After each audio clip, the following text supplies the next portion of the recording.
Buenas tardes y bienvenidos a nuestro evento en formato virtual de la Facultad de Derecho de la Universidad del Pacífico. El futuro que queremos, las Naciones Unidas que necesitamos, reafirmando nuestro compromiso colectivo. Para el buen desarrollo de la sesión, les solicitamos que mantengan sus cámaras y micrófonos apagados. Las preguntas se realizarán por el chat, las mismas que serán absueltas al finalizar las presentaciones. En este momento, les compartimos por el chat el link de una encuesta a solicitud de Naciones Unidas que pedimos completar. Muchas gracias. Ahora, les queremos compartir un video por los 75 años de Naciones Unidas.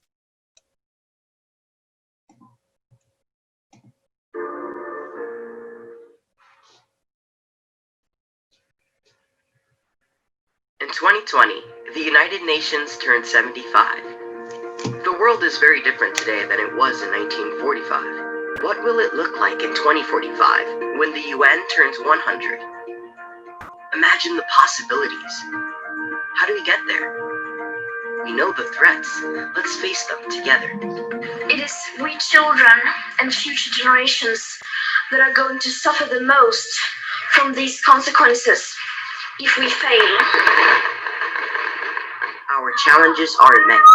No nation can solve them alone, but together, we help, we learn, we teach, we care, we innovate. We have the passion, the fire, and the ideas to make the change. I am deeply convinced that there is no other way to deal with global challenges but with global responses. All things are possible. Shared problems, shared solutions.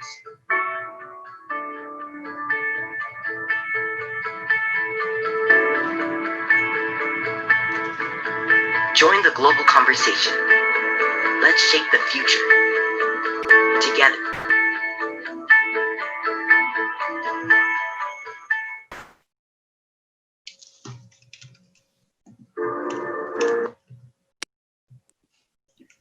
Muy buenas noches con todas y todos. Quisiera darles la más cordial bienvenida a este conversatorio virtual que tenemos en esta noche, el futuro que queremos, las Naciones Unidas que necesitamos, reafirmando nuestro compromiso colectivo. Mi nombre es Carlos Celada y soy el vicedecano de la Facultad de Derecho.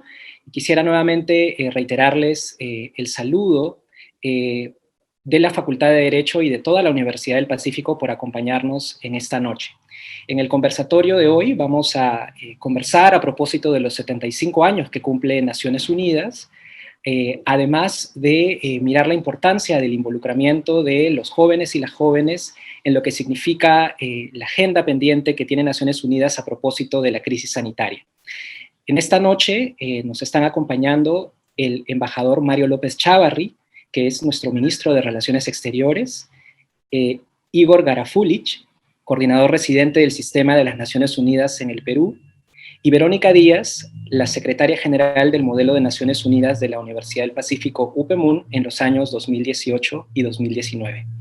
Para comenzar, quisiera por favor cederle la palabra a Cecilia O'Neill, la decana de la Facultad de Derecho, quien también va a dirigirse a ustedes por unos minutos. Adelante, Cecilia. Muy bien, muchas gracias, Carlos, por presentarme. Quiero saludar en primer lugar al señor embajador Mario López, que es el ministro de Relaciones Exteriores del Perú. También quiero saludar al señor Igor Garafulich, que es coordinador residente del Sistema de Naciones Unidas en el Perú. También al rector de la universidad, Felipe Portocarrero, que está con nosotros. Saludo también a Verónica Díaz, que ha sido secretaria general del Modelo de Naciones Unidas, organizado tantas veces por nosotros, y por supuesto a Carlos Celada, el vicedecano de la facultad. Bueno, les doy la más cordial bienvenida a esta reunión que para nosotros es muy, muy importante. En primer lugar, y la razón más importante es porque celebramos el 75 aniversario de la ratificación de la Carta de las Naciones Unidas. Esto ocurrió en el año 45, ya sabemos, y cualquier aniversario como este, por supuesto, tiene la mayor importancia, pero creemos que especialmente ahora, cuando el mundo está atravesando enormes desafíos, creo que cada cierto tiempo los atraviesa, pero nos ha tocado vivir un año complicado en que el mundo entero ha sido puesto a prueba, y es en esas circunstancias en que una organización como esta es que manifiesta su total relevancia no solamente para la solución de los problemas que nos afligen, sino para inspirar a muchos jóvenes como quienes están aquí presentes para hacer algo mejor por la comunidad. Esa es la primera razón por la cual estoy contenta esta noche y felicito a la organización de este evento. Pero claro, es importante esta reunión porque, bueno, vamos a discutir ahora más tarde, ustedes van a discutir qué futuro queremos crear, cómo van a estar preparados los jóvenes para afrontar las medidas que se necesitan para aliviar la situación digamos, que estamos atravesando. Y en fin, hay muchos temas sumamente interesantes de los que vamos a discutir ahora. Pero yo quería aprovechar este espacio también para expresar un agradecimiento muy, muy sentido a Cristian Sánchez, que en realidad está aquí un año más. Creo que, corrígeme Carlos, si son ya 10 años juntos trabajando de la mano con el Sistema de Naciones Unidas en el Perú. No siempre para celebrar una fecha tan importante como esta, pero sí para celebrar, para organizar el modelo Naciones Unidas en el Perú. Eso creo que ya fueron, la primera edición, creo, Carlos, ya fue hace 10 años, no sé si estoy cerca, siempre de la mano con Cristian. Esto nos pone muy contentos como universidad, como facultad, porque el entusiasmo que ha generado el modelo de Naciones Unidas entre los estudiantes universitarios, no solamente de la Universidad del Pacífico, ha sido enorme, y se han tratado temas de lo más complejos cada año. Yo pensaba cuando veía la agenda que ya habíamos llegado a tratar los temas más interesantes, pues el siguiente año me seguía sorprendiendo no solamente la calidad de la discusión, sino el nivel de acogida que tenían estas reuniones entre los estudiantes universitarios de todo el país. Entonces, esta fecha para mí es muy importante, no solamente para conmemorar los 75 años de las Naciones Unidas, sino además para recordar estas reuniones tan importantes para nosotras, para nosotros, para la facultad, para la universidad y además para los jóvenes universitarios del Perú, que se ponían, digamos, la camiseta de diplomático por un momento para tratar de solucionar y negociar asuntos de lo más complejos. Entonces estoy muy contenta, Carlos, que me hayas dado la oportunidad de saludar por esta vía, y bueno, bienvenidos a disfrutar este evento tan interesante para todos nosotros. Muchísimas gracias. Muchas gracias, Cecilia. Vamos entonces a comenzar el conversatorio. Cada uno de los ponentes va a tener 15 minutos para poder desarrollar sus ideas y posteriormente todos los participantes, de hecho durante las exposiciones pueden ir dejando preguntas, nosotros las vamos a recoger para poder tener una ronda de intercambio en la parte final de las presentaciones. Algo que quisiera hacerles recordar es que en el chat hemos colocado una encuesta a propósito de los 75 años de Naciones Unidas, que les pedimos por favor a los asistentes ir completando, les va a tomar apenas unos minutos durante el desarrollo del conversatorio. Sin más, entonces quisiera dar nuevamente la bienvenida al embajador Mario López Chávarri, ministro de Relaciones Exteriores. Embajador, adelante. Muchas gracias, Carlos, por la acogida. Muchísimas gracias a la señora Cecilia Oiney, decana de la Facultad de Derecho de la Universidad del Pacífico. Por supuesto, también mis saludos al rector de la Universidad del Pacífico, a Felipe Portocarrero, a mi buen amigo Igor Garafulich, quien es coordinador residente del Sistema de las Naciones Unidas, a la señora Verónica Díaz, que es secretaria general del Modelo de Naciones Unidas de la Universidad del Pacífico. Me alegro mucho que tengan este modelo, este desarrollo del Modelo de Naciones Unidas durante tanto tiempo en la universidad, así que mis felicitaciones también. Bueno, agradezco a las autoridades de la Universidad del Pacífico en su conjunto, al propio Igor, por esta iniciativa y por la cordial invitación a la que me han hecho para esta tarde, a fin de compartir con todos ustedes algunas reflexiones sobre el papel de las Naciones Unidas en este contexto de crisis e incertidumbre global, que es en el cual se enmarca la pandemia de la COVID-19 y que nos obliga a mirar el futuro desde una perspectiva distinta, diferente.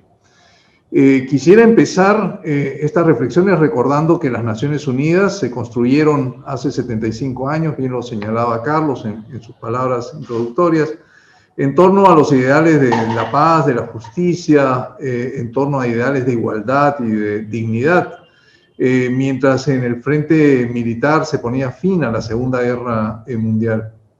Ante las atrocidades humanas, ante esa enorme destrucción material, las Naciones Unidas emergieron justamente con el espíritu de mantener la paz y la seguridad internacional, así como reconstruir un mundo en ruinas, poniendo en el centro de la preocupación internacional esa protección y esa necesidad de dar una nueva perspectiva al ser humano, a la persona humana, recobrar la dignidad de la persona humana.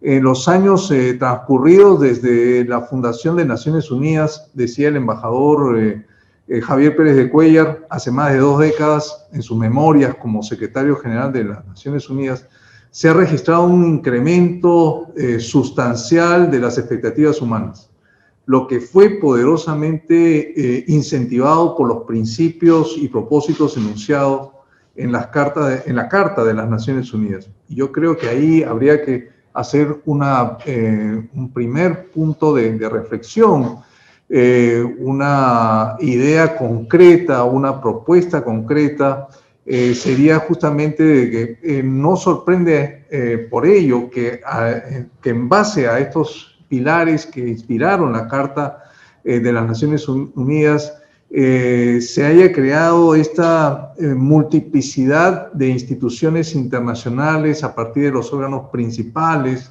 que reconoce la Carta de las Naciones Unidas y que han ido formando a lo que hoy se denomina Sistema de las Naciones Unidas y que en el Perú está representado por Igor Garafullich.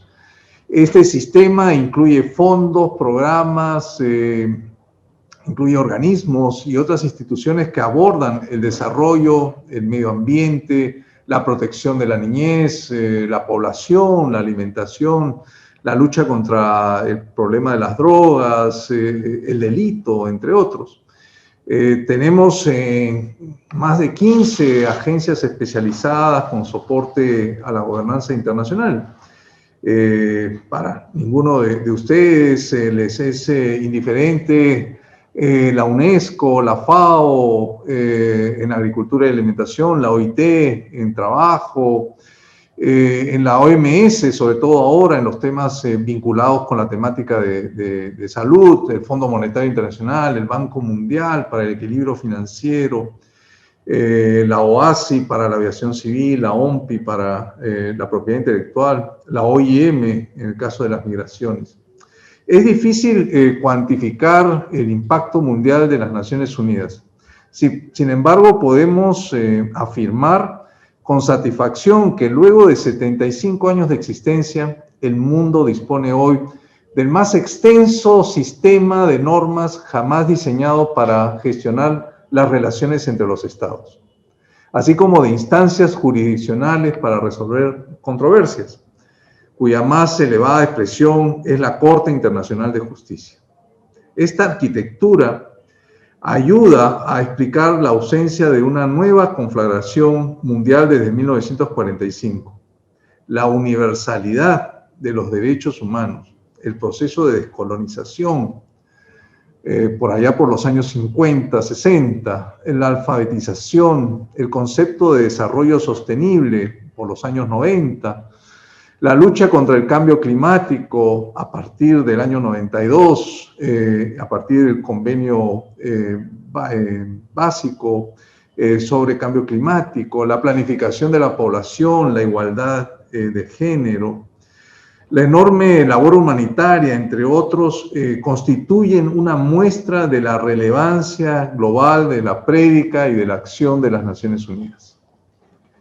A la par que la evolución del sistema multilateral, a la par de esta evolución del sistema multilateral, el mundo ha experimentado también una creciente interdependencia económico-productiva, acentuada en las últimas 3 décadas e impulsada por el desarrollo de marcos regulatorios internacionales y acuerdos comerciales, como también del avance de la tecnología y la eficiencia de los servicios. ¿Por qué no decirlo? Igualmente hemos tenido unos incrementos importantes en los temas vinculados con la digitalización y la mayor capacidad de la Internet. La globalización, la expansión del comercio, el libre flujo de los capitales y el progreso tecnológico sacaron de la pobreza a más de 1.000 millones de personas. Sin embargo, estos avances a nivel global han sido puestos en entredicho por las fragilidades que ha evidenciado la pandemia de la COVID-19. Hemos visto no solamente en el Perú, sino en los otros países de la región y a nivel global, la fragilidad de los sistemas de salud, la falta de protección social, el carácter erosivo de la informalidad, sobre todo en nuestros países, en aquellos países de la región, la exclusión financiera, la brecha digital, la precariedad del empleo, el súbito incremento de la pobreza y las desarticuladas reacciones de la comunidad internacional para enfrentar esta amenaza común. Esta última erosionando o tratando de erosionar el multilateralismo en su conjunto y como concepción. Pero estas son solamente algunas de las manifestaciones de los desafíos que tenemos por delante y de la imperiosa necesidad de reflexionar sobre las lecciones de esta crisis sanitaria y económica. Es justo señalar que antes de la pandemia de la COVID-19, el mundo ya miraba con creciente desconfianza a las instituciones internacionales y cuestionaba la falta de eficacia del multilateralismo para brindar soluciones oportunas y relevantes para acuciantes problemas. La desigualdad y la falta de oportunidades, sumada a expectativas crecientes, generaron descontento y cierta frustración expresados en distintas partes del mundo con protestas, malestares y movilizaciones sociales, con una amplia participación juvenil sobre todo. Pero a su vez, el resurgimiento de sentimientos ultranacionalistas en el corazón mismo de las potencias occidentales, alimentadas por algunas consecuencias no deseadas de la globalización, abrió otras interrogantes y nuevas tensiones.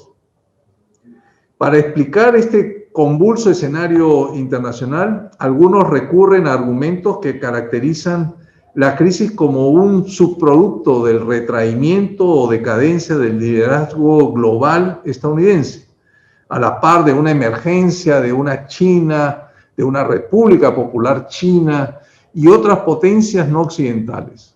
Otros creen que la crisis global del orden multilateral de las últimas décadas se debe a causas más profundas.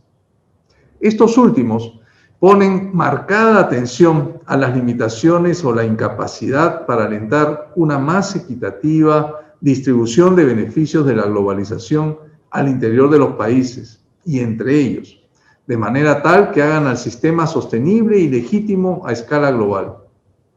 Esta visión asocia la globalización económica con el incremento de la desigualdad, la concentración de la riqueza, y los problemas en el medio ambiente, así como otros problemas que no han sido oportunamente atendidos o corregidos. Algunas cifras sustentan estos postulados. Solo entre 1986 y el 2019, el 1% más rico del mundo absorbió el 27% del crecimiento acumulado total de los ingresos. Desde otra perspectiva, no es menos cierto que para el 2015 la humanidad había alcanzado el menor número de pobres desde que se tenía registro. Lo que hoy no es debatible es que la pandemia de la COVID-19 ha puesto de relieve tendencias y externalidades negativas con las que estábamos conviviendo, acentuando carencias sociales y vulnerabilidades sistémicas que germinaron al abrigo del crecimiento económico mundial de las últimas décadas. Las devastadoras consecuencias de la pandemia suceden en un mundo que ya atravesaba crecientes trastornos por las relaciones disfuncionales entre las potencias, las tensiones geoestratégicas, La latente amenaza nuclear, las pugnas comerciales, la crisis medioambiental, los elevados niveles de descontento social y los desafíos del entorno digital, entre otros problemas. Esta crisis global, si bien es sanitaria en su origen, es un desafío mayor que puede y debe ser una oportunidad para corregir la desigualdad, las deficiencias y la desprotección social, así como para promover una gobernanza global más inclusiva, asentada sobre el interior común, la cooperación, la solidaridad, la participación plena y más paritaria de los estados y un renovado equilibrio de las relaciones de poder en las instituciones internacionales. Es decir, una nueva apuesta en el sistema multilateral. Desde que hace más de 8 meses se declaró oficialmente la pandemia de la COVID-19, más de 1 millón de personas han fallecido por la enfermedad y más de 30 millones han sido contagiados. Y estamos todavía lejos de superar esta situación. Frente a ello, las Naciones Unidas constituyen un espacio de esperanza y de concertación de voluntades para reconstruir un mundo mejor, que no deje a nadie atrás, como lo ha venido señalando el Perú a través de los diferentes foros multilaterales y especialmente en la última Asamblea de las Naciones Unidas. Asimismo, pretendemos que las Naciones Unidas y que el espacio multilateral se constituya en una plataforma consolidada para ayudar en la atención de esta emergencia. Las soluciones eficaces y oportunas que necesitamos para atender los problemas globales solo las vamos a encontrar fortaleciendo el multilateralismo. Las Naciones Unidas son sin duda el único medio del que disponemos para que, ante todo, logremos proclamar a la vacuna contra la COVID-19 como un bien público global y para lograr garantizar el acceso equitativo y oportuno a los tratamientos, medicamentos y suministros médicos para enfrentar esta terrible enfermedad. Otro objetivo que debe formar parte de los máximos esfuerzos internacionales es promover la cooperación orientada a lograr la cobertura sanitaria universal, componente fundamental del desarrollo sostenible, sentando así las bases de un multilateralismo renovado. Esta pandemia también hace evidente la necesidad de fortalecer la arquitectura multilateral de salud, dotándola de los recursos financieros necesarios, no condicionales, para que puedan cumplir de manera eficiente e independientemente con sus mandatos. Es el momento de la apuesta por la ciencia, la tecnología y la innovación, también desde el sistema multilateral. El mismo sentido de urgencia multilateral adquiere asegurar la inmunización universal de la población, la seguridad alimentaria mundial y el libre flujo de cadena de suministro de alimentos. Esto es así porque en el futuro que queremos, la cooperación y la solidaridad deben tener como objetivo prioritario que todos estemos a salvo no solo de la pandemia, sino del hambre, la necesidad y la desigualdad. Para construir ese futuro mejor para las generaciones venideras, debemos redoblar esfuerzos para acelerar la implementación de la Agenda 2030 para el Desarrollo Sostenible, el Acuerdo de París sobre el Cambio Climático y la Agenda de Financiamiento para el Desarrollo de Addis Abeba. Estos son compromisos globales alcanzados en el 2015 que constituyen la mejor hoja de ruta que tenemos ahora para guiar nuestras decisiones a nivel nacional e internacional, tanto frente a la crisis como en la etapa post-pandemia, en esta etapa de reconstrucción. Asimismo, es imperativo fortalecer y renovar el sistema multilateral de comercio para promover de manera inclusiva y equilibrada la inserción de los países en desarrollo en las cadenas globales de valor y maximizar los beneficios del comercio como un instrumento para el desarrollo sostenible.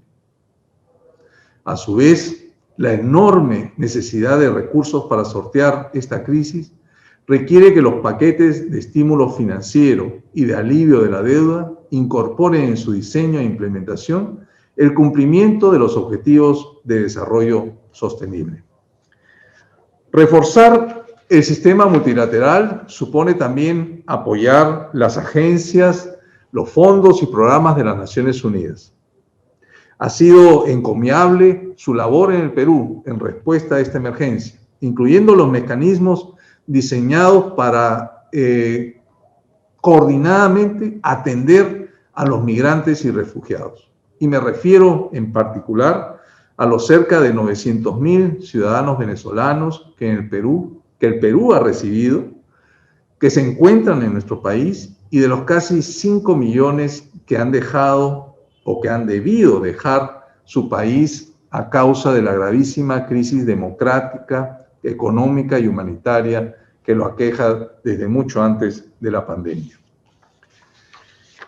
En el mundo que queremos, el impacto transformador de la digitalización debe estar orientado hacia el desarrollo sostenible, el fomento de la inclusión y la reducción de la brecha digital, asegurando un entorno confiable y seguro sobre la base de los principios y normas internacionales consensuadas multilateralmente. Asimismo, nuestra doble condición de país megadiverso y altamente vulnerable al cambio climático nos impone alentar una acción multilateral renovada y efectiva para la recuperación económica de esta crisis y que privilegie la búsqueda del bienestar humano mediante soluciones sostenibles, inclusivas y amigables con la conservación de la naturaleza, redefiniendo la interrelación entre la salud del planeta, el comportamiento de la sociedad y la búsqueda del progreso. El futuro estará siempre en riesgo mientras algunos consideren que las armas nucleares y de destrucción masiva son esenciales para su seguridad. La acumulación de un poder bélico tan destructivo como este no solo es un peligro potencial para quienes poseen este armamento, sino para la supervivencia de la vida del planeta. Por ello, el compromiso de un multilateralismo renovado debe incluir refuerzos creíbles para alcanzar el desarme general y completo de las armas de destrucción masiva y para la eliminación total del armamento nuclear. En mi honrosa condición de Canciller de la República, les aseguro que el Perú continuará desplegando y articulando esfuerzos internacionales en defensa del multilateralismo, la paz, la democracia, los derechos humanos, el desarrollo sostenible, el Estado de Derecho, la ciencia y la veracidad de la información, así como propiciando la convergencia entre los distintos actores para lograr una globalización más justa e inclusiva, una vida en equilibrio con la naturaleza y en la que podamos realizar todo nuestro potencial humano, considerando siempre a las generaciones futuras.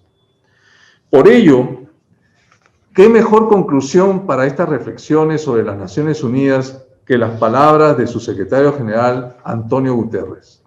La visión y la promesa de las Naciones Unidas es que los alimentos, la atención en salud, el agua y el saneamiento, la educación, el trabajo decente y la seguridad social no son mercancías que se venden a quienes puedan pagarlas, sino derechos humanos básicos que tenemos todos. Sin duda, esta es la visión que hoy nos anima y que hoy resulta tan importante como hace 75 años.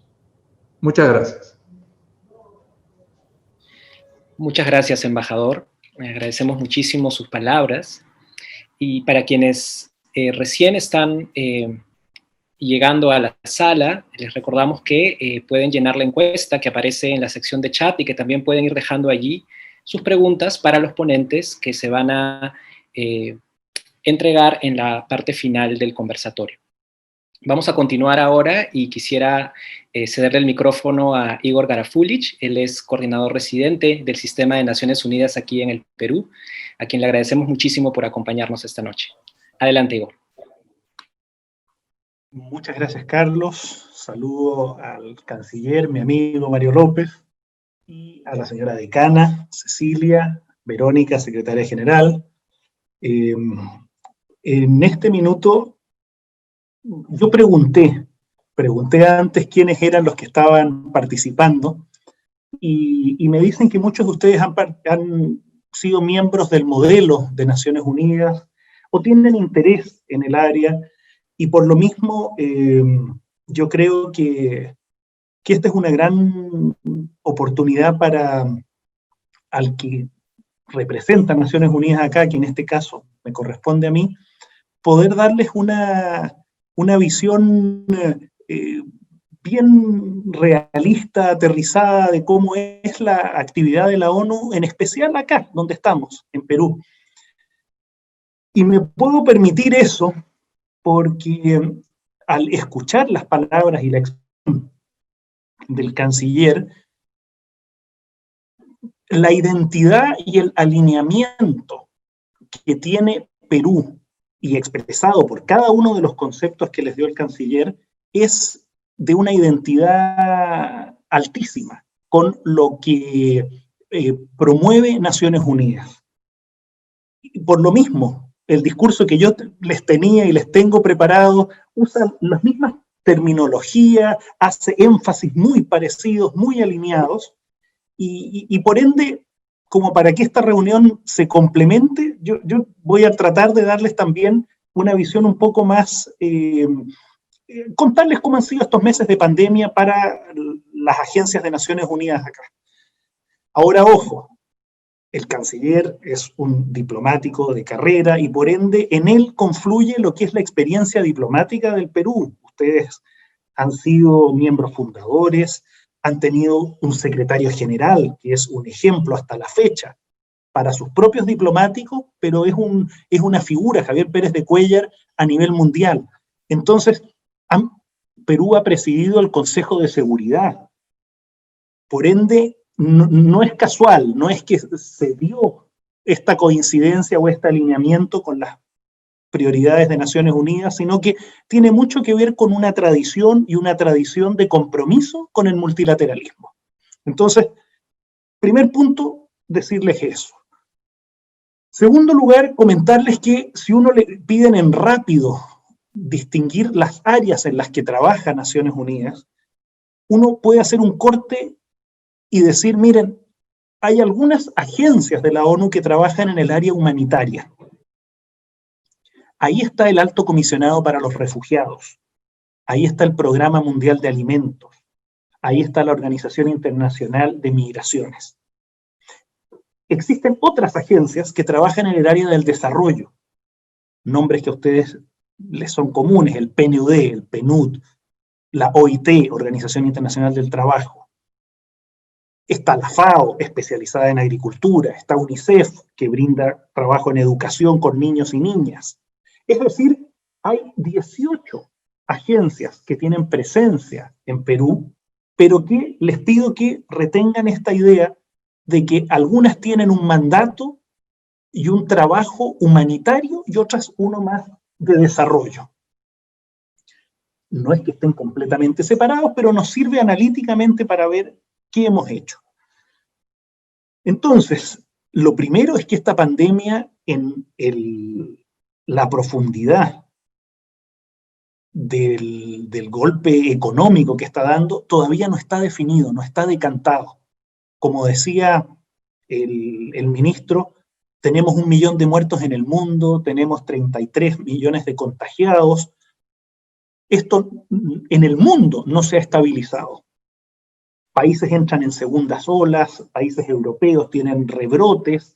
Es decir, para cualquier idea de un plan de recuperación, tenemos que ir trabajando, mirando el mediano plazo, pero es un ejercicio súper difícil en estos tiempos, porque todavía esto no termina de estabilizarse. A uno lo que le gustaría es poder hacer las cosas como con una secuencia. miren, hasta aquí está el trabajo de contención de la pandemia y ahora pasamos al desarrollo y recuperación económica. Pero no, hace varios meses que hemos tenido que estar conviviendo con ambas cosas. Y eso también se ha reflejado en el trabajo que tiene Naciones Unidas en el Perú. Entonces les doy algunos ejemplos. Hasta antes de esta pandemia, el Programa Mundial de Alimentos, por ejemplo, PMA, que ustedes vieron las noticias estos días, ganó el Premio Nobel de la Paz.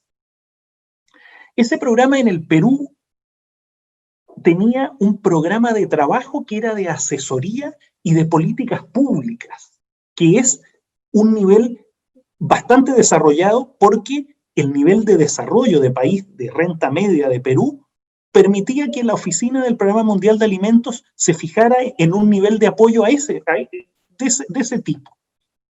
Sin embargo, ha sido tan fuerte el impacto de la pandemia que por encuestas de la propia PMA se vio que existía inseguridad alimentaria.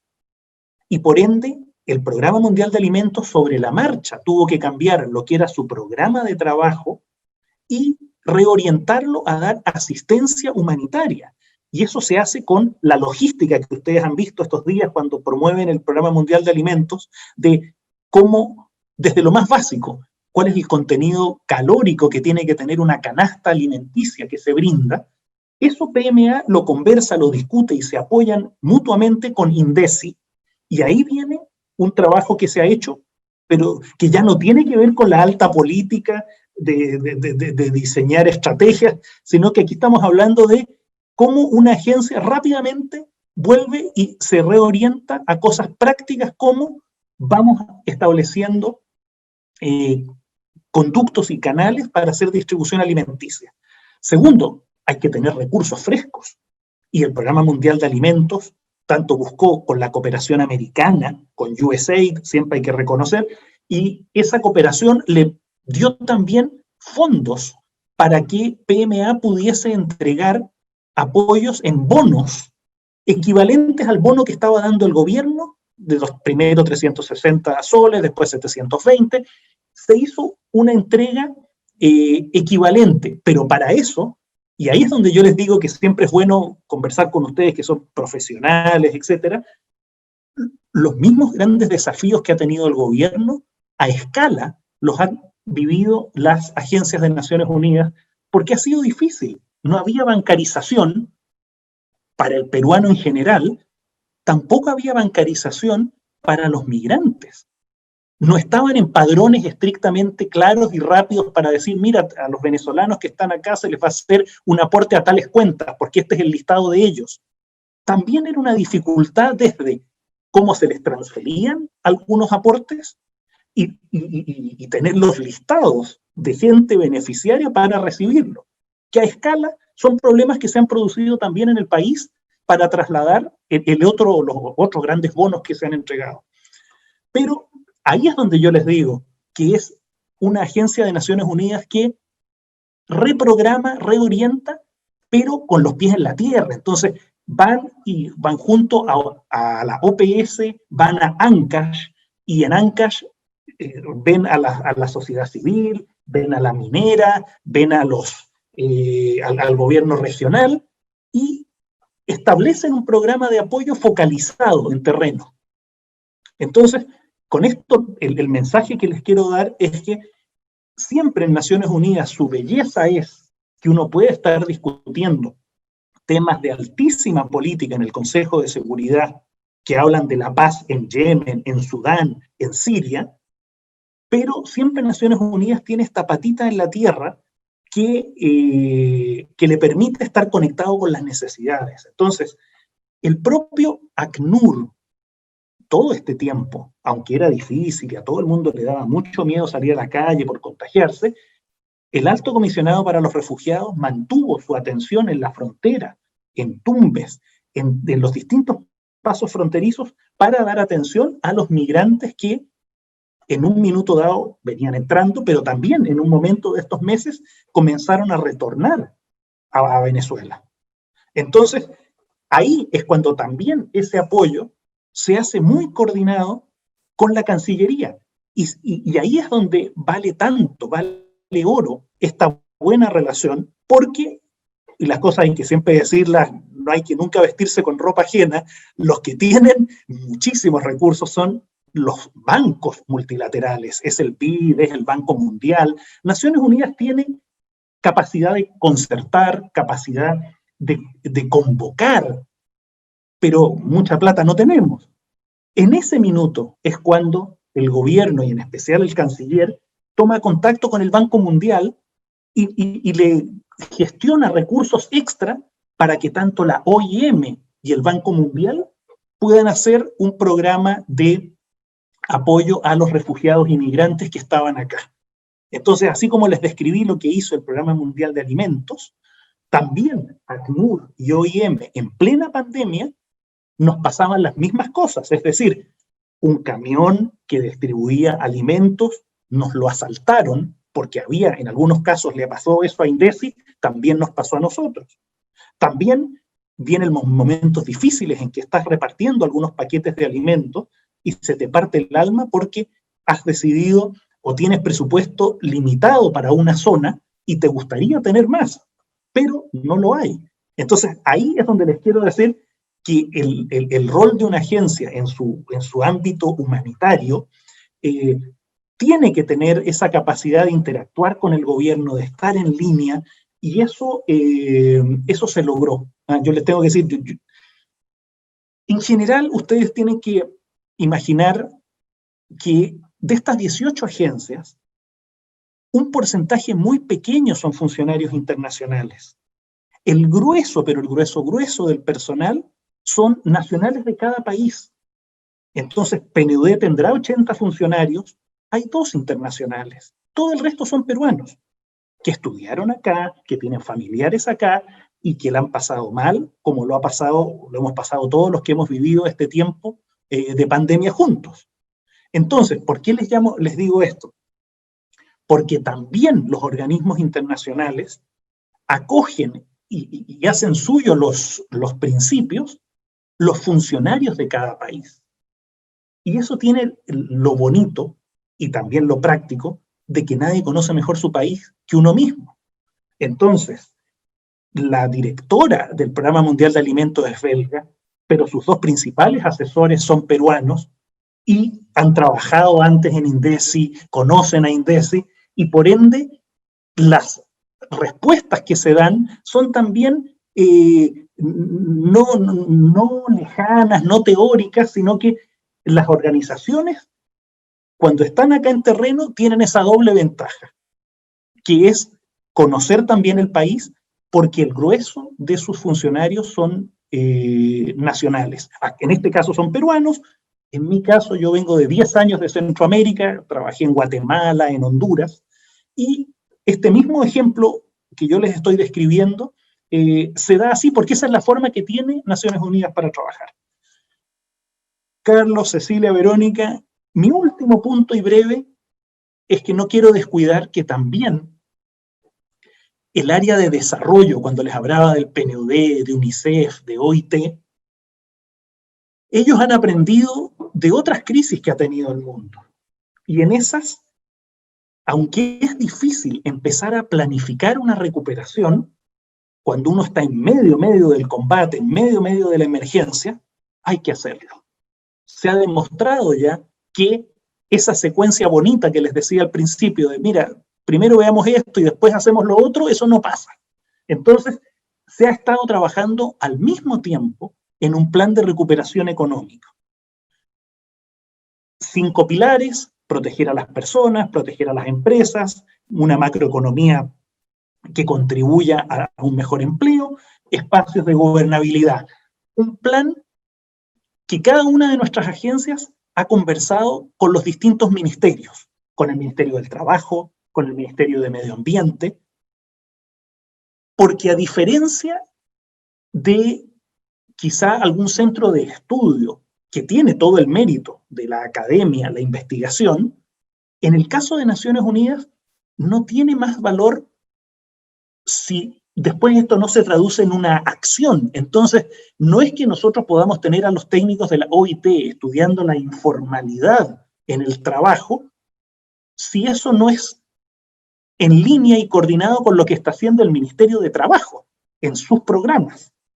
No tiene mucho sentido proponer cosas en medio ambiente si están desenchufadas y desconectadas con lo que piensa hacer el Ministerio de Medio Ambiente del país. De allí que también se producen estas otras cosas. UNESCO, nuestra agencia de educación, tiene su oficina adentro del Ministerio de Educación, ahí en un piso 7.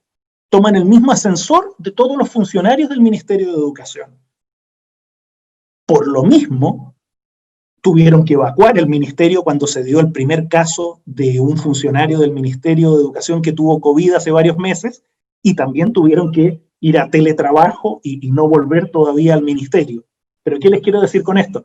Que ya más concreto de estar sentado adentro del propio ministerio, así trabaja en este caso la UNESCO. Entonces, el mérito de la parte de desarrollo es buscar que lo que se esté proponiendo, más bien el enfoque para un país como Perú tiene que ser, mire, ¿qué les falta? ¿En qué ayudamos?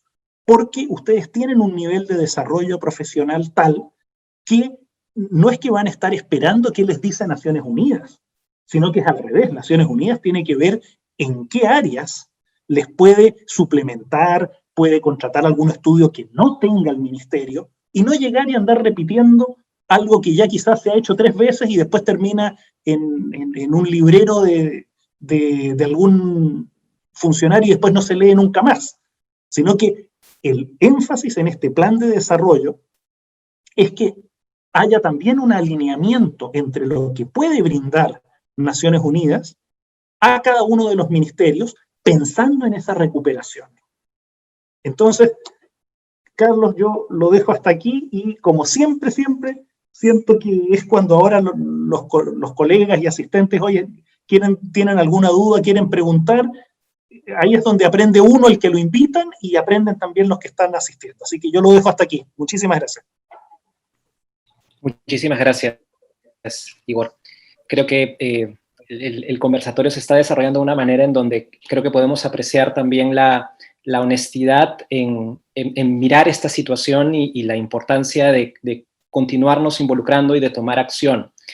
Y justamente a propósito de eso, ahora quisiera cederle el micrófono a Verónica Díaz. Verónica es economista de la Universidad del Pacífico y es la secretaria general de los últimos 2 modelos de Naciones Unidas de la universidad en el año 2018 y 2019. Me da muchísimo gusto, además, que Verónica pueda dirigirse a tantos jóvenes que sé que la siguen y que además la tienen como referente, como egresada de la universidad. Adelante, Vero. Muchísimas gracias, Carlos. Nuevamente, muchas gracias a la Facultad de Derecho, a la universidad, por la oportunidad que me brindan para poder contar un poco de mis experiencias, hablar como una voz joven. Buenas noches, canciller, coordinador residente. En verdad, encantada de escuchar las palabras que ustedes han expresado ahora, y a todos los asistentes. Cristian, también muy buenas tardes por, de hecho, todo el apoyo que nos brindaste cuando estuvimos desarrollando el modelo de Naciones Unidas. Ya este año va a ser la 10ª edición y las cosas cambian, las cosas suceden y nos tenemos que ir adaptando, y esperaremos un tiempo, ¿no?, para poder regresar fortalecidos. Antes de entrar un poco en las preguntas que me hicieron, ¿no?, porque querían que yo dé una perspectiva del futuro, ¿no?, que esperamos los jóvenes, quería un poco también hablar acerca de los puntos que trataron tanto el canciller como Igor, ¿no? Desde la perspectiva que he tenido y la oportunidad que he tenido de estar tanto trabajando en el sector público como ahora en el sistema de Naciones Unidas como parte del Banco Mundial. Y también con esta tercera pieza, que es haber sido estudiante y participante en modelos de Naciones Unidas, y esa experiencia del modelo de Naciones Unidas en sí, ¿no?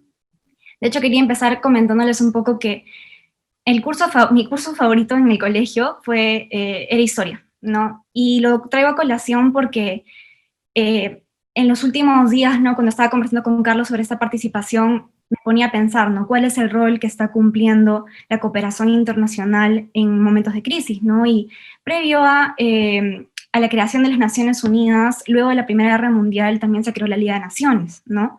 Y la cooperación internacional ha jugado un rol fundamental en hitos clave a lo largo de la historia, ¿no? Ahora también trabajando dentro de lo que es el Banco Mundial, para mí fue muy importante también entender el propósito del lugar donde estoy trabajando, y entender el propósito también implica remontarse a los orígenes de su creación, ¿no?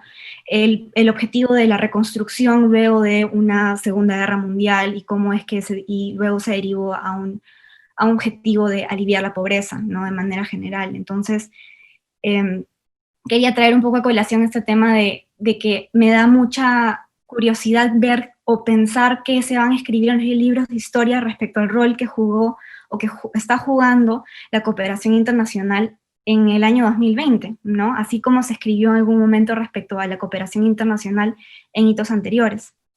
La verdad que me agrada mucho escuchar, ¿no? Lo que mencionaba Igor respecto al rol que cumplen los bancos, en este contexto, ¿no? Y la cooperación internacional en este contexto, porque quería traer un poco todos estos temas que surgen cuando hablamos de modelos de Naciones Unidas, ¿no? Porque cuando uno hace un modelo de Naciones Unidas lo ve como una simulación, te pones en los zapatos de un diplomático por 3 días y empiezas a investigar a fondo un tema, empatizando con el país el que representas y el tema que estás viendo. Como decía Cecilia, siempre tratamos de innovar con los temas que estamos tratando a colación, y me imagino que el próximo año muchísimos comités van a estar relacionados al tema de la pandemia, claramente. Y cuando estás debatiendo un modelo de Naciones Unidas, de hecho, algo que a mí ahora, estando en el Banco Mundial, me causa hasta cierta gracia, porque yo también he pecado de eso, es que cuando hacía alguna propuesta, no decía, lo financiará el Banco Mundial. Pero ahora, estando dentro del Banco Mundial, ¿no? Me doy cuenta que no es así de sencillo como lo planteábamos en una resolución cuando pactamos con nuestros diferentes compañeros en el modelo de Naciones Unidas. Me di cuenta que no era así cuando estaba trabajando dentro del Ministerio de Educación y trabajamos de la mano con PNUD para poder recibir las cocinas mejoradas para Jaliwarma, o con UNICEF para poder trabajar temas de convivencia escolar, porque el modelo de Naciones Unidas es como mencionaba Igor, ¿no?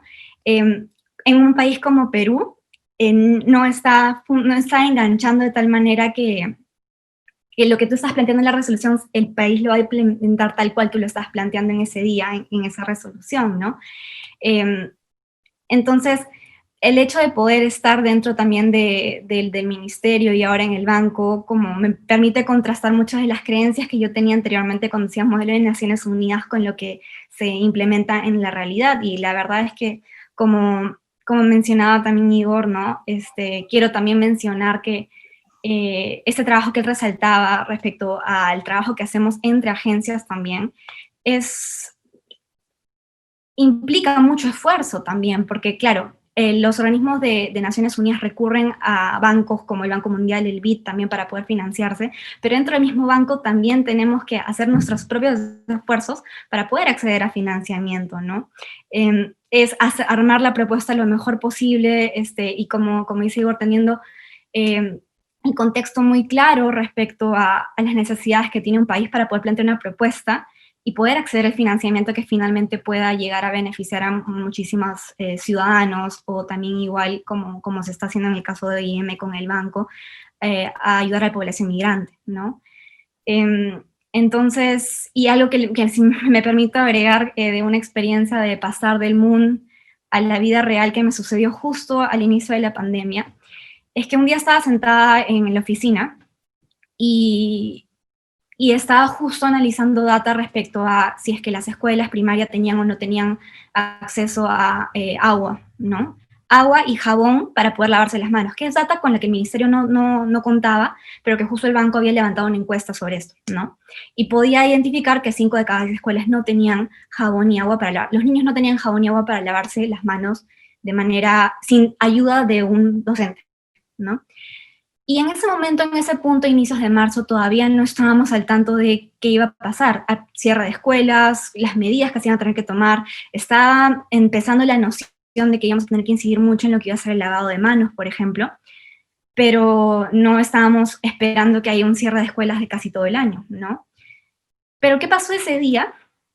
pasó que empecé a escribirle a todos mis exalumnos de Modelo de Naciones Unidas, a recordar mis guías de estudio que había trabajado sobre las crisis respecto a acceso a agua, y pensar bajo qué organismo de Naciones Unidas podríamos trabajar compras rápidas de jabón y kits de pastillas de cloro que podrían ser. Empecé a hacer lluvia de ideas en función a todas las experiencias pasadas de los diferentes comités en los cuales estaban. Entonces, mis ex compañeros me preguntan, pero ¿qué está pasando? ¿Y por qué nos estás preguntando, ¿no?, de todas estas guías de estudio? Y yo les dije, chicos, es real, ¿no? En este momento necesito saber con qué agencias me tengo que apalancar para que, si es que eventualmente el Perú requiere compras rápidas de insumo A, B, C, D, sepa a quién recurrir, ¿no? No es que íbamos a hacer un plan de compras de jabones, ¿no? Estoy poniendo un ejemplo general, pero quería saber, ¿no? Y ahí encontré que justamente la forma de cómo poder hacerlo iba a ser a través de agencias de cooperación internacional, y quería estar preparada para ese momento, ¿no? Entonces solo quería traer por un primer momento esa anécdota, ¿no? Que la verdad es que cuando un joven empieza a Modelo de Naciones Unidas y luego ya empieza su curso, ¿no? Entrando ya a explorar en la cancha, en la vida real, te vas dando cuenta, ¿no?, de cómo poco a poco va funcionando el sistema, y agradezco muchísimo que tanto el canciller como Igor nos hayan respondido un poco también esas historias, ¿no? Entonces, ya para ir aterrizando un poco más a la visión de futuro, ¿no?, respecto a lo que los jóvenes podemos aspirar, ¿no? Me preguntaban, ¿no?, qué tipo de futuro queremos crear, ¿no? Y si estamos en buen camino, o qué medidas se necesitan para poder cerrar esta brecha, ¿no?, respecto al futuro, porque algo que nos caracteriza mucho a los jóvenes, o como nos catalogan muchísimo, es que tenemos muchas ganas de hacer cosas, ¿no? Y estamos acá prestos con nuestra motivación para aprender, y eso es lo que ponemos en práctica cuando hacemos los modelos de Naciones Unidas.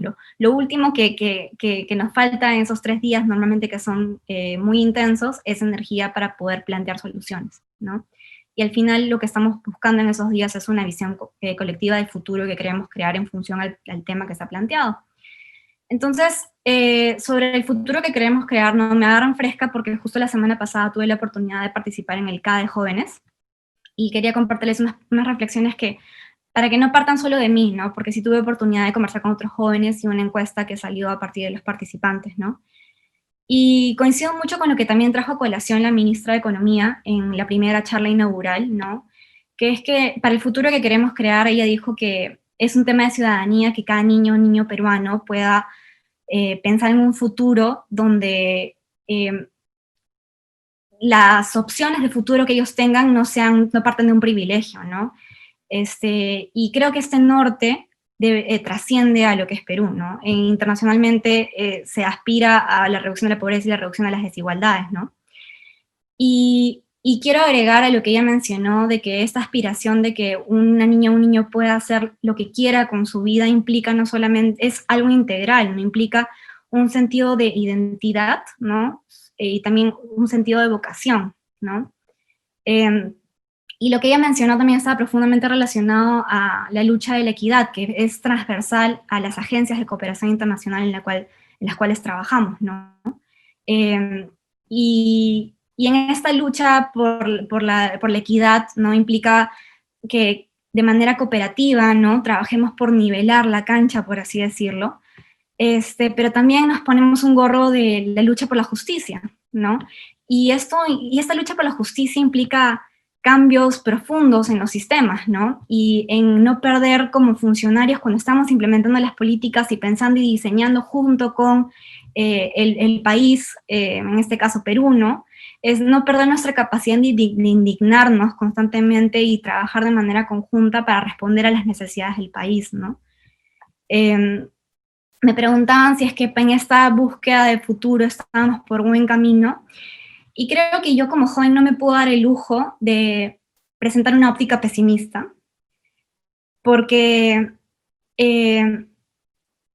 yo empezando ahorita, empezando mi carrera, porque siento que a mi edad, a los 26, y en este momento, ¿no?, siglo XXI, año 2020, a los 26 estás iniciando tu carrera, a diferencia de de 1945, cuando la edad era distinta, ¿no? Pero entonces yo no me puedo dar el lujo de ser pesimista, porque quiero seguir dando de mí para poder llegar a esa visión de un futuro mejor, ¿no? pero sí quiero decir de que si bien no quiero ser pesimista, ¿no? Sí quiero decir que sí me siento decepcionada de muchos líderes políticos que están a cargo de nuestras decisiones actuales, ¿no? Y sí siento que tenemos una crisis de liderazgo que veníamos arrastrando desde antes de la pandemia, como bien mencionaba también el canciller, ¿no? Y se ha agravado por el contexto porque justamente ahora tenemos con lo que yo podría llamar menos ancho de banda para pensar en los problemas, porque las decisiones se tienen que tomar muy rápido porque el tiempo apremia, ¿no? Y creo que uno de los temas de la crisis de liderazgo, y me permito compartir un resultado del CADE de jóvenes, es que los chicos que participamos del CADE, 3 de cada 5 opinábamos que la integridad era una característica que debía tener todo líder, ¿no? Y de hecho fue la característica más votada. Entonces, estamos por buen camino. Bueno, tengo esperanza que las generaciones actuales no nos desalenten, no tengamos un desaliento frente a algunos de los líderes actuales que estamos viendo y cómo están tomando las decisiones, ¿no? Que cuando leamos las noticias sintamos indignación, pero que de esa indignación salga la motivación para poder generar cambios, ¿no? Y para poder involucrarnos. Entonces, sí, yo soy sumamente preocupada por el factor de liderazgo, porque sin ese liderazgo, todas estas cifras de reducción de la pobreza, reducción de la desnutrición, mortalidad infantil que hemos logrado alcanzar en estos últimos años, pueden revertirse, y al mismo tiempo igual todavía tenemos grandes retos por cumplir, como por ejemplo generar sostenibilidad ambiental, ¿no? Y entonces no podemos permitir que la responsabilidad de los líderes actuales es justamente poder también motivar a las generaciones actuales a que sigan con la lucha, ¿no? Y para añadir un poco sobre lo que nos falta para cubrir esta brecha de la visión a futuro, ¿no? También nos preguntaban a los jóvenes en el CADE, ¿no?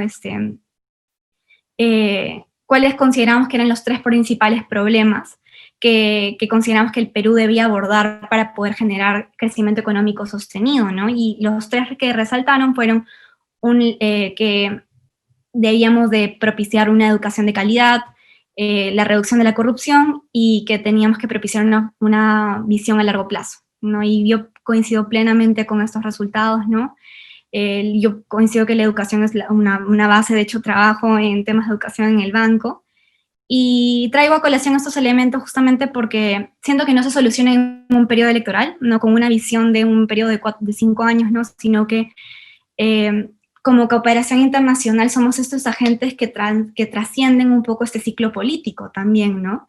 Entonces, me parece sumamente importante el rol que podemos jugar para poder generar una cierta sostenibilidad, ¿no? Y apoyar a la institucionalidad, ¿no? ¿Cuántas veces en estos últimos años, desde trabajando en el banco, ¿no? Hemos tenido cambios de ministros que implican nuevamente hablar y reenganchar con el sector para que haya continuidad en las políticas, ¿no? Entonces eso es un reto que tenemos, y como jóvenes es entre hacer incidencia para que nuestros líderes sigan con responsabilidad, ¿no? De ahí también, por otro lado, me preguntaban, ¿no?, cómo me imaginaba mi mundo ideal en 25 años cuando la ONU cumpla 100 años. Y mi mundo ideal tenía 2 elementos, como les mencionaba antes. Uno era por el lado de que niñas y niños puedan pensar en un futuro donde se puedan realizar plenamente, independiente de sus condiciones de las que parten. Y el segundo, que también lo quiero mencionar, y es bastante característico capaz de mi generación, es que quiero poder vivir en un planeta, ¿no? Y por este lado es todas estas cuestiones que nos preguntamos algunos de nosotros, al menos de mi entorno cercano, ¿no? Respecto a si tendremos o no tendremos hijos, porque no sabemos cómo será el futuro, respecto a si podremos tener alimentos, ¿no? Que no tengamos que estar peleando por estos recursos, agua, y no estar depredando nuestro planeta, ¿no? Esta área de sostenibilidad no es mi área de mayor experiencia, pero como ciudadana estoy sumamente preocupada por esto, ¿no? Y Y sí, yo espero vivir en un entorno mucho más saludable en el cual los jóvenes nos comprometamos y que nos apoyemos con nuestros padres, nuestros familiares. Acá mis papás son testigos que tratamos de ir a los temas de reciclaje, ¿no? Lo que podamos, la reducción, partiendo desde nuestras casas, pero eso no solamente es una cosa de los hogares, ¿no? Es una cosa de las agencias internacionales, pero también, obviamente, de nuestros funcionarios, de nuestros políticos que puedan promover estas políticas de sostenibilidad, ¿no? Que estos domingos de bicicleta, la verdad, sean accesibles para todo Lima, ciclovías. Falta muchísima conciencia y un sentido de urgencia respecto a, nuevamente, la visión de largo plazo, ¿no? En qué futuro, en qué planeta queremos vivir, ¿no? Entonces sí, esos son algunos de los elementos que surgían en mi mente, ¿no? Y claramente estoy presta para poder responder a cualquier pregunta, ¿no? Y interactuar con ustedes. Muchas gracias. Muchas gracias, Verónica. Gracias también por la presentación y también por la honestidad de presentar esta mirada de los jóvenes y las jóvenes del país. Quisiera entonces ahora iniciar este espacio de intercambio. Como les dijimos al inicio del conversatorio, vamos a pedirles que quienes quieran plantear alguna pregunta para que pueda ser respondida por los ponentes, pueden dejarla en el chat. Y también no se olviden que estamos colocando una encuesta que ustedes por favor pueden llenar y les va a tomar unos minutos, que es justamente una encuesta a propósito de los 75 años de Naciones Unidas. Mientras ustedes van dejando sus preguntas, yo quisiera más bien empezar planteando una pregunta para nuestros tres expositores, y de hecho Verónica me ha robado la pregunta, así que vamos a empezar por el canciller y luego por Igor. ¿Cuál es el país que ustedes sueñan tener en 25 años? ¿Cuál es la mirada, la visión de país que ustedes sueñan tener para los próximos 25 años? En los que Naciones Unidas cumple 100 años y ya nosotros tendremos más de 200. No sé si pudiéramos empezar por ahí, entre tanto que vamos recogiendo unas primeras preguntas del público. Adelante, canciller, y luego Igor.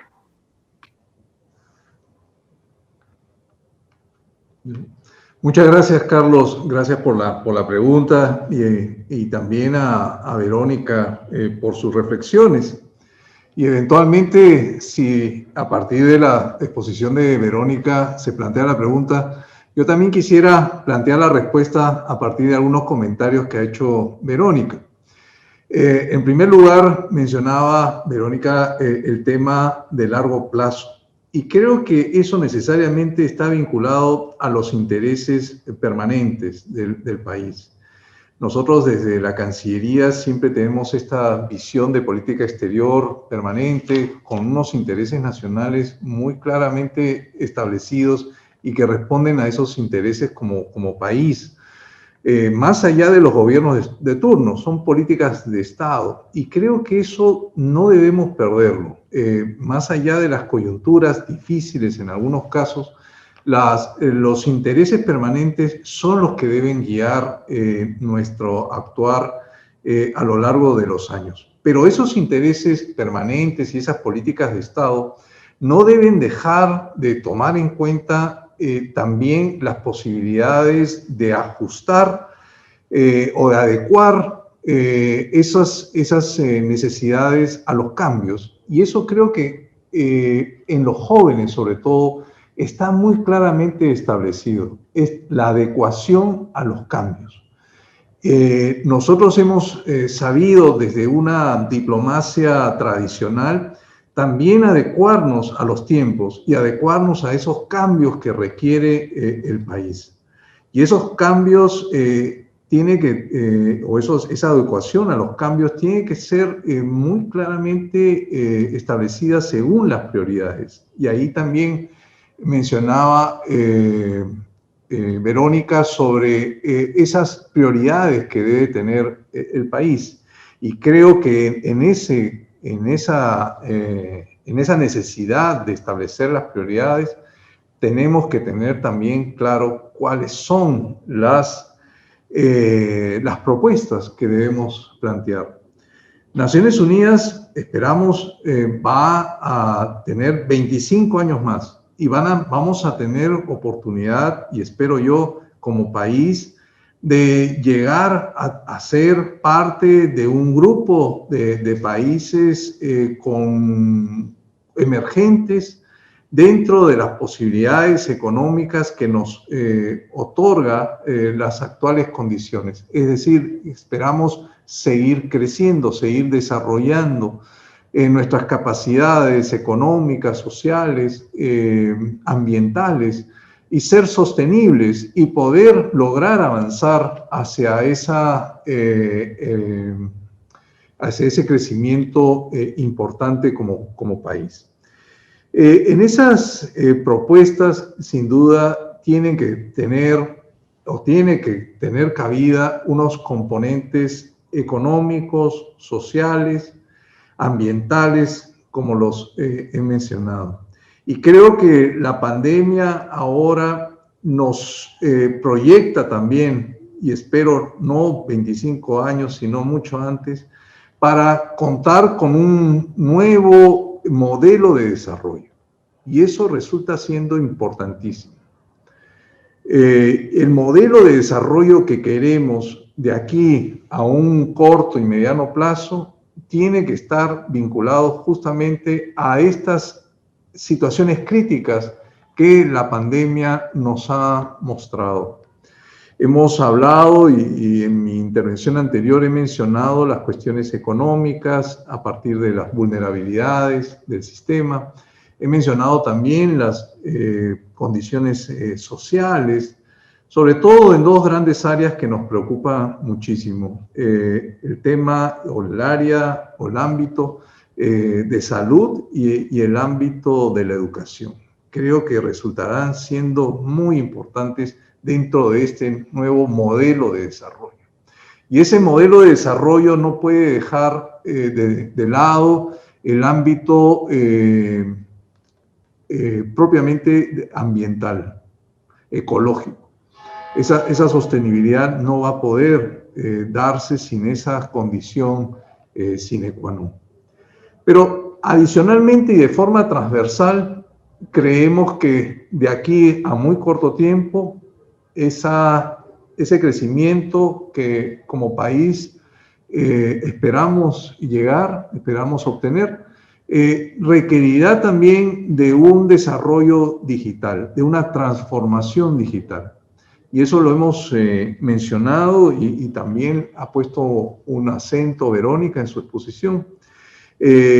Sobre esos requerimientos digitales, esa transformación digital que va a ser una perspectiva muy lineal, muy horizontal, que cubrirá todos los aspectos de nuestra vida. Pero así como nosotros pensamos que a nivel nacional, a nivel interno, vamos a tener también estructuras mucho más paralelas, con desarrollos mucho más homogéneos, reduciendo esos niveles de pobreza y pobreza extrema que probablemente la pandemia va a originar y desigualdades mayores. Así también esperamos que entre los estados, en el ámbito internacional, vayamos hacia niveles más horizontales.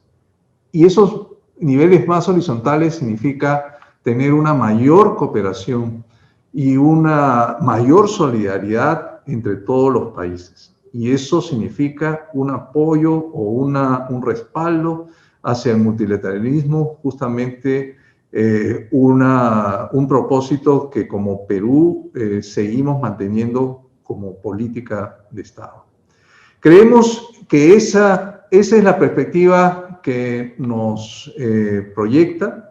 Creemos que resulta siendo necesario ese nuevo modelo y que estas perspectivas de crisis o que esta crisis nos proyecta son perspectivas mejores aun cuando en la actualidad estamos en situaciones difíciles. Así que así me proyecto y proyecto al país dentro de los 25 años próximos.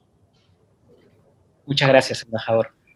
Igor, ¿cómo imaginas, bueno, llevas poco tiempo viviendo en Perú, pero cómo imaginas a Naciones Unidas en los próximos 25 años, a propósito de esta crisis?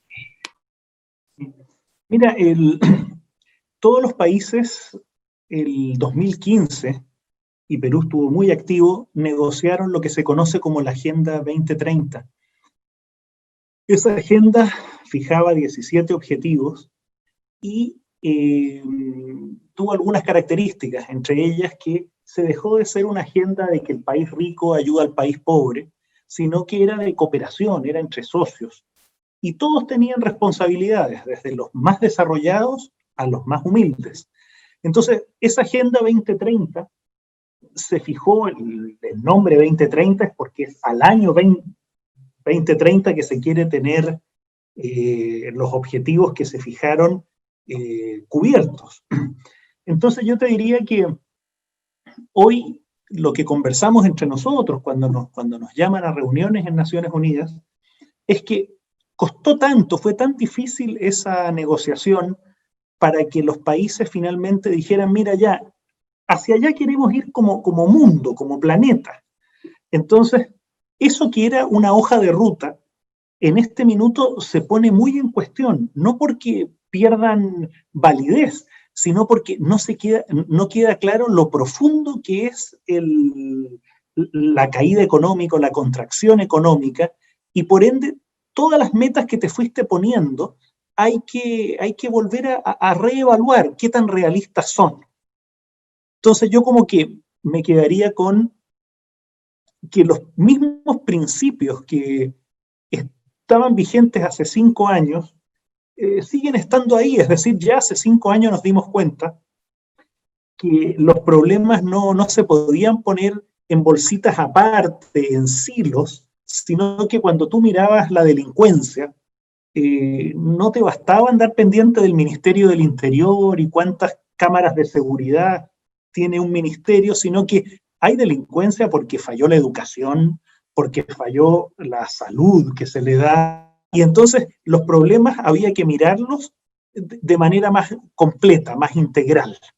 Entonces, primera cosa es, y se nos pidió a nosotros, que Naciones Unidas partiéramos por casa, es decir, ya no un departamento que viera los temas políticos, otro los temas ambientales, el otro los temas de gobernabilidad, y otro de los, el área de recuperación de emergencias humanitarias, sino que se empezó a buscar vínculos, porque los problemas, y esa es una de las grandes cosas de la Agenda 2030, es que no se sacaba nada buscándole solo el colegio se arregla con educación, no, tampoco la educación se arregla sola si no hay una tranquilidad en salud, y buscar esa interrelación, eso es uno.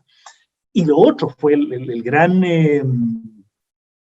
toma de conciencia de que los promedios esconden todo, y por ende ya no había que desechar la forma como medíamos avance, que era estrictamente cuánto produjo el país, divídelo por el número de habitantes, te sale un PIB, y con eso tú empiezas a comparar. Detrás de eso, que es la unidad de medida que se dio por mucho tiempo, escondes que esos promedios te dejan gente atrás. Esa es la filosofía que hay detrás de la palabra de no hay que dejar a nadie atrás.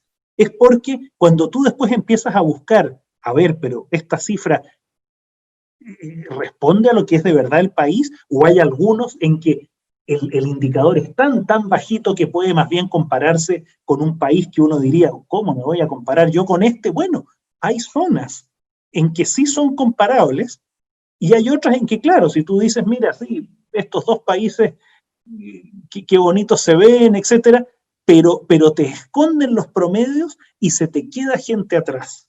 Entonces, otra de las alianzas fue, hay que empezar a cambiar la forma como mides cosas que estabas acostumbrado a hacer. Y ya lo tercero es que las fuerzas son muy fuertes, porque la otra frase que tú vas a escuchar es, hay que reconstruir de manera diferente, hay que reconstruir mejor.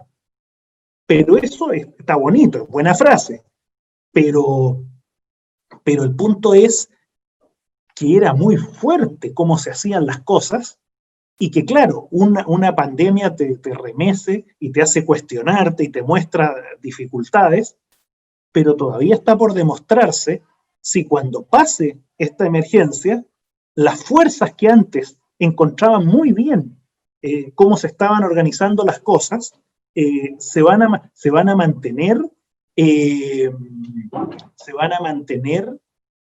dando las mismas soluciones, como que la tendencia a volver a cómo se hacían las cosas antes o como siempre se han hecho, es muy fuerte.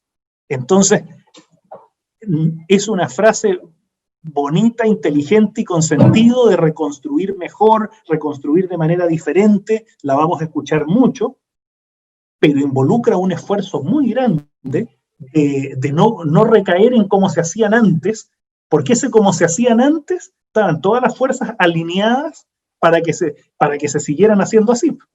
Hasta ahí lo dejo.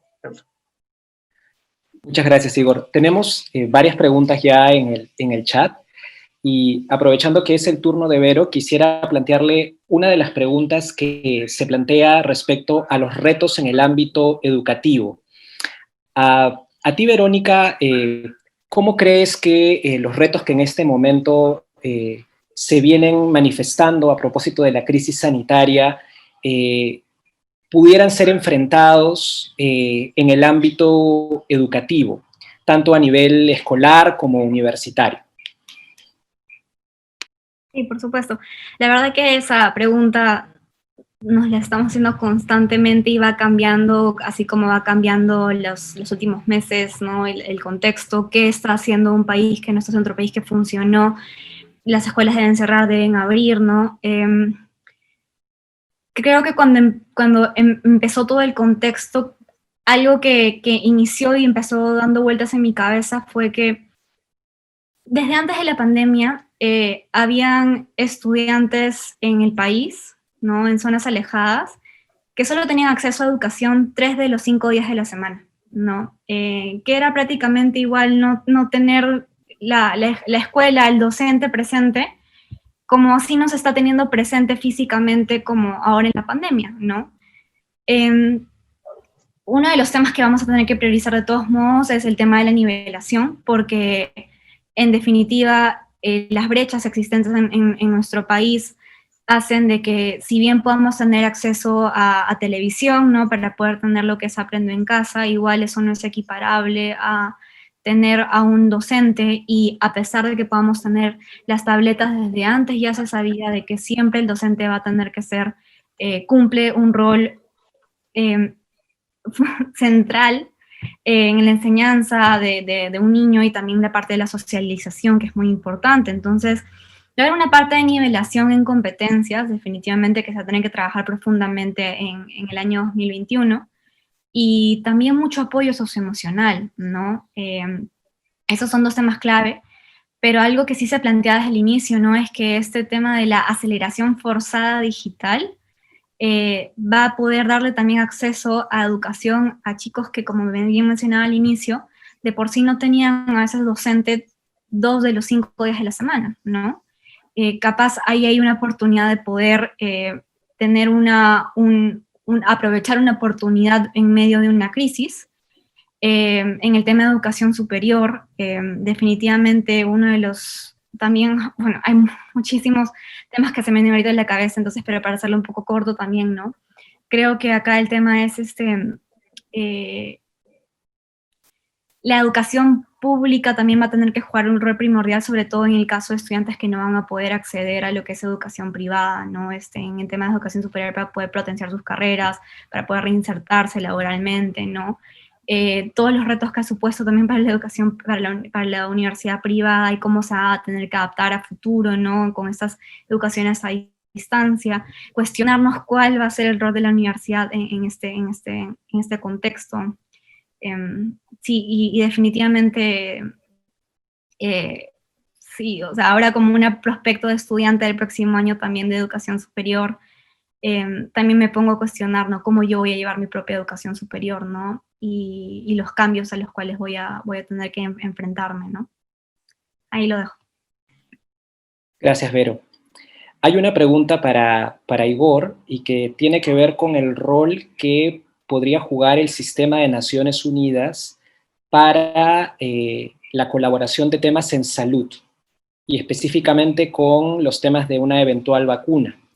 ¿Cómo lo ves, Igor, el rol que puede jugar Naciones Unidas y el multilateralismo para efectos de la producción de una eventual vacuna y de la colaboración en temas de salud en los próximos años? Mira, ese es un desafío que no solo va a enfrentar Perú, lo enfrenta el mundo.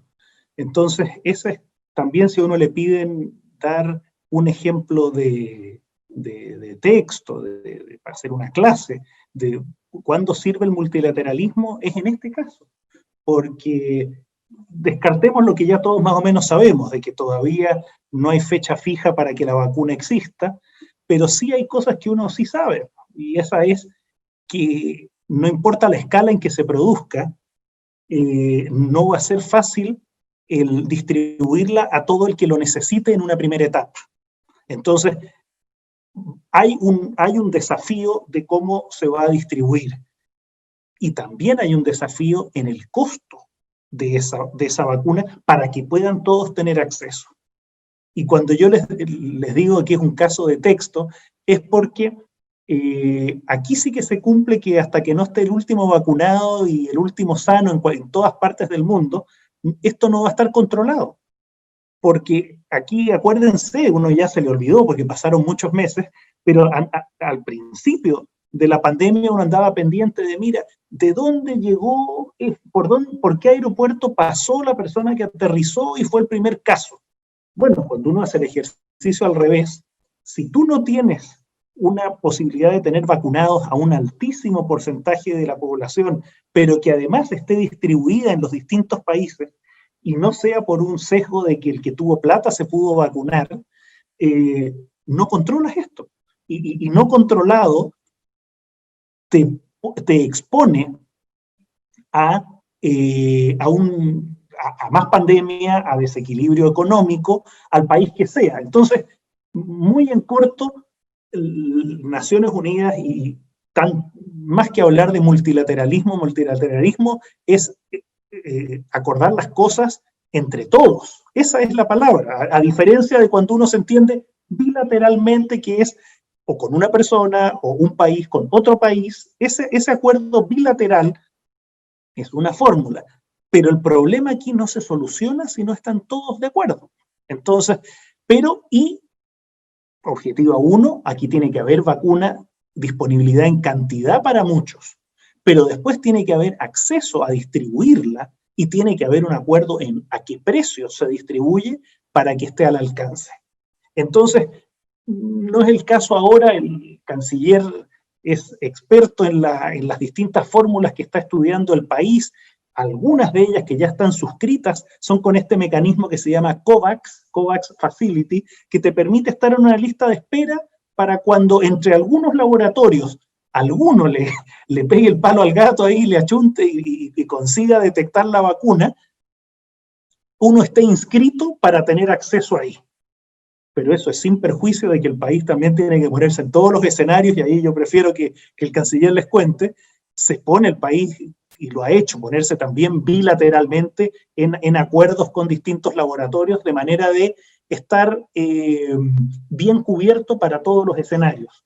Pero eso es, y ahí no es una teoría, esta facilidad de COVAX está promovida por Naciones Unidas, y lo que promueve es que la gente se sienta en torno a una mesa y visualice, a ver, mira, cuántos laboratorios tenemos, qué posibilidades hay de que uno lo tenga antes, y también cosas que me las explica a mí el representante nuestro de OPS, me dice, y ahí no hay que ponerse exquisito, o sea, si un laboratorio es el que tiene determinadas vacunas y esas aparecen primero, esas son las que hay que empezar a repartir, y no ponerse piqui, como dicen, de que esta sí, no, me prefiero esperar un laboratorio de otro lado. No, aquí hay decisiones de política pública, de salud pública, que dicen, mira, si una vacuna cumple un determinado nivel, esa es la que hay que usar en la medida que ayude a controlar el virus.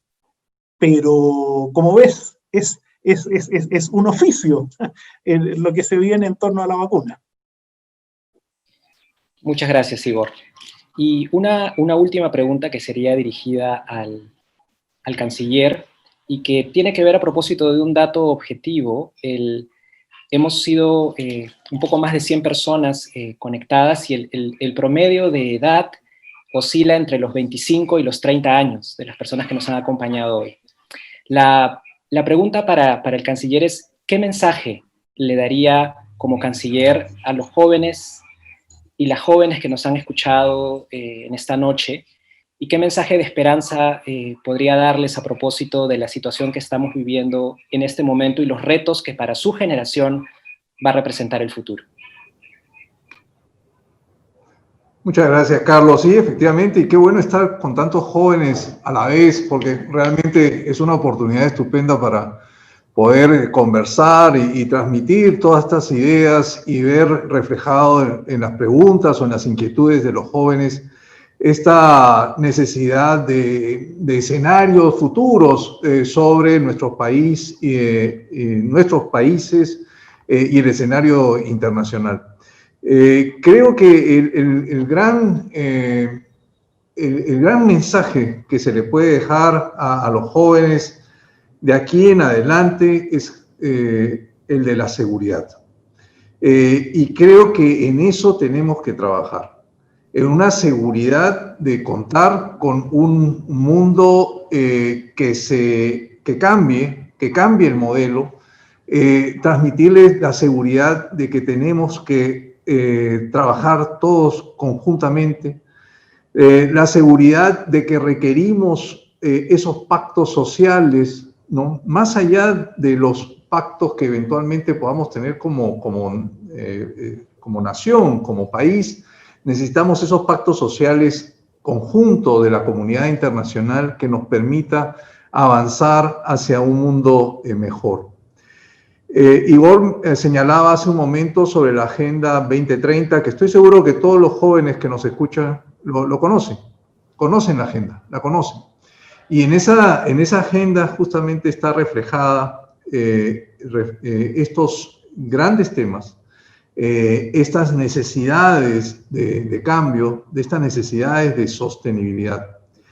Y esa seguridad que hay que transmitirle a los jóvenes es justamente la de que debemos actuar y avanzar en un sentido correcto, con una mirada concreta, con unos objetivos requeridos. Y la Agenda 30, la Agenda 2030 es la hoja de ruta que hemos establecido y que hemos concordado los países para poder mejorar nuestras calidades de vida. En los últimos tiempos se habla mucho de la individualidad, ¿no? De los intereses individuales. Y esos intereses individuales no solamente de las personas, sino también de los países. Y esa individualidad se ha visto de alguna manera reflejada al inicio de la pandemia. Esos intereses de países que en algunos casos boicoteaban las posibilidades de acceso a ciertos insumos o medicamentos, que ponían barreras proteccionistas a los intercambios comerciales justamente de esos bienes que requeríamos con mayor urgencia. Y también lo hemos visto en los últimos meses a partir de intereses concretos que en época de pandemia resurgen con mucha más fuerza. Son esos intereses los que necesitamos dejar de lado y más bien avanzar a esos intereses colectivos, ¿no? y hacia esa institucionalidad internacional que está reflejada en Naciones Unidas, pero que está reflejada en el multilateralismo en conjunto, porque no solamente del sistema de Naciones Unidas hemos fortalecido, queremos fortalecer, sino también de otras iniciativas multilaterales que, si bien pueden ser no institucionalizadas, pero que pueden responder a líneas de ideas comunes o líneas de propuestas comunes. Creo que ese es el gran mensaje de los jóvenes, volver a pensar que a nivel colectivo podemos lograr hacer las cosas que marchen mejor. ¿Superaremos esta época de pandemia? Estoy seguro. ¿Lograremos recuperar nuestros niveles de crecimiento? También estoy seguro. Nos costará tal vez 2, 3 años. Pero la gran lección que nos deja y que debemos asumir después o en una etapa post-COVID es justamente la de cambio del desarrollo, del modelo de desarrollo, tal como lo mencionaba hace un momento. Y es ahí donde debemos tener la seguridad de que como Estado, como país, debemos andar. Más allá de los gobiernos, reitero, este gobierno acaba el 28 de julio del próximo año. Debemos tener esa mirada mayor, debemos tener esa proyección mayor y tener la seguridad de que debemos avanzar hacia esos objetivos de mediano y largo plazo.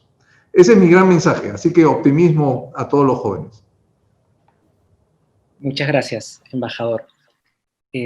Con esta última intervención vamos a dar cierre a este conversatorio. Queremos agradecer enormemente a todas las personas que nos han acompañado, que han depositado sus preguntas por el chat y por habernos acompañado en 1 hora 30 minutos que ha durado todo este intercambio. Esperamos que esta sea una de varias oportunidades en que podamos volvernos a encontrar a través de la plataforma de la Universidad del Pacífico. Agradecerle nuevamente al embajador Mario López Chávarri, el ministro de Relaciones Exteriores, por su presencia aquí, a Igor Garafulich por también habernos acompañado representando al Sistema de Naciones Unidas aquí en Perú, y a Verónica Díaz, nuestra secretaria general de UPEMUN durante los años 2018 y 2019. En nombre de la Facultad de Derecho y de la Universidad del Pacífico, les agradecemos enormemente el habernos acompañado esta noche y esperamos poder reencontrarnos con todos ustedes en una próxima oportunidad. Muy buenas noches.